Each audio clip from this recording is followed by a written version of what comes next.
Kellyanne, welcome back. Nice to see you this morning. I want to show you a poll that, I mean, this is stunning. New York Times. Do you think the climate is the most important problem facing the country? Total voters, 1%. Among Democrats, 3%. Among voters age 18 to 30, 3%. Same poll had the economy at 20 and inflation at 15%. Well, that's right. Where's the need? It's unmistakable what's most important to Americans, including some of Joe Biden's core constituencies that he's really been bleeding out with in the polls.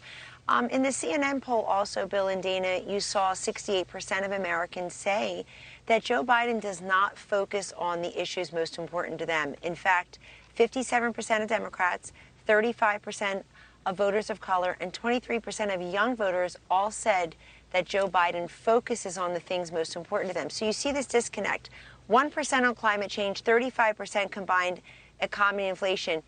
Joe Biden has confirmed what we've always suspected, that he's mollifying the 1% of America.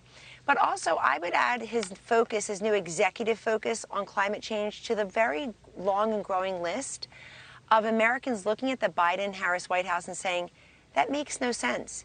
They don't understand, they don't think that he's connected to them in a way that he is listening to them and hearing their concerns. And when he goes to Massachusetts today, that's one thing. People should know two quick things. Number one is blaming Manchin is foolish because it is Joe Biden's Democratic Party that owns Washington. There's one-party rule. His vice president has the tie-breaking vote in the Senate.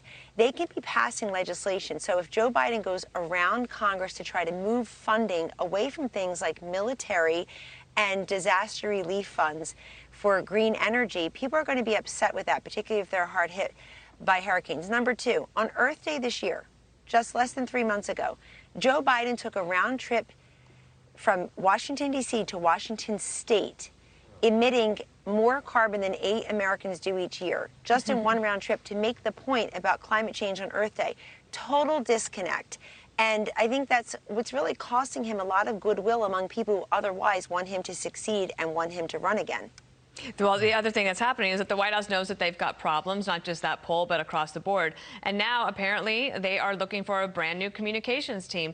Here on the board are some of the people who have recently left, women communicators. Well, I thought I had a different one. But Psaki Bedingfield, Simone Sanders, Amanda Finney, all have gone on to do other things because, one, they have opportunities, but also because they realize that they're just going to continue to be blamed for these poll numbers. All the Democrats just say, well, we just have a communications problem. So now they're trying to find a new communications team. But I would say that it's a fact problem, not a comms problem. But let's get your take since you were most recently there. No question, Dana, and you know you had these jobs. They're tough jobs, but you can't be a good communicator if you're trying to communicate bad policy.